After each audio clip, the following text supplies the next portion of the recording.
ভগবান বিষ্ণুর তুলসী পাতা কেন এত প্রিয় এবং তুলসী পাতা ছাড়া পুজো কেন সম্পূর্ণ হয় না, জেনে নিন আজকের আমার এই ভিডিও থেকে। তো আপনারা ভিডিওটি সম্পূর্ণ দেখবেন। সম্পূর্ণ দেখার অনুরোধ থাকলো, ভিডিওটি কেউ স্কিপ করবেন না, তাহলে কিছুই বুঝতে পারবেন না। তো শুরু করা যাক আজকের আমার এই ভিডিওটি।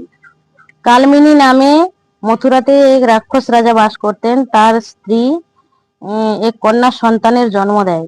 তার নাম রাখে বৃন্দা। তো বৃন্দা খুব ভক্তিমতী, গুণমান, বিষ্ণুদেবের পরম ভক্ত। বৃন্দা পরম ভক্ত ছিল। তো বৃন্দা ধীরে ধীরে বড় হতে লাগে। তারপর ইন্দ্রদেব, গুরু বৃহস্পতির সাথে ইন্দ্রদেব কৈলাসে মহাদেবের সাথে সাক্ষাৎ করতে যায়, দেখা করতে যায়। তো কিছু কথা উনি ওখানে মহাদেবকে কিছু কথা বলে, কিছু কথা অহংকারী কথা বলে। তো মহাদেবের রাগ এবং ক্রোধ হয়।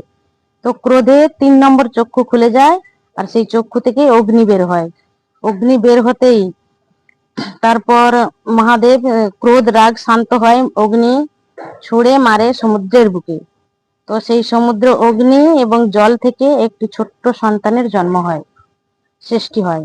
তো তার নাম রেখেছিল জলন্ধর, কারণ জল আর অগ্নি থেকে যেহেতু তৈরি, তার নাম জলন্ধর। জলন্ধর ছিল এক বড় যোদ্ধা, রাক্ষস রাজা।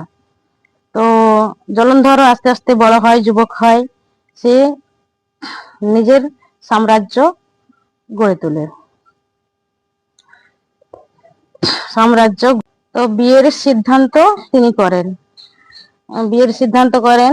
আর এই কালমিনী রাজাও ওর কন্যার উপযুক্ত সুপাত্রর সন্ধান করেছিল।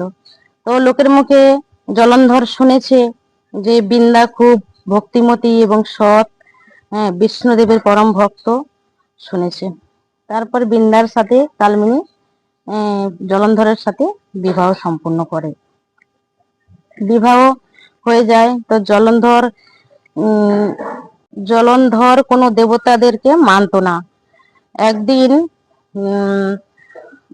স্বর্গে পৌঁছে যায় এবং লড়াই ঝগড়া, দেবতাদের সাথে যুদ্ধ করে পরাজিত করে ইন্দ্রের সিংহাসন, ঐরাবত হাতি এবং পারিজাত গাছ দখল করে নেয়। তারপর দেবতাগণ রাগ হয়ে বিষ্ণুদেবের কাছে সবাই আসে। আর এই বিষ্ণুদেব জলন্ধরের অত্যাচারে আমরা তো অত্যাচারিত, কি করে আমরা কি করতে পারি? তখন বিষ্ণুদেব বলল যে নারদ মুনিকে আমন্ত্রণ করো।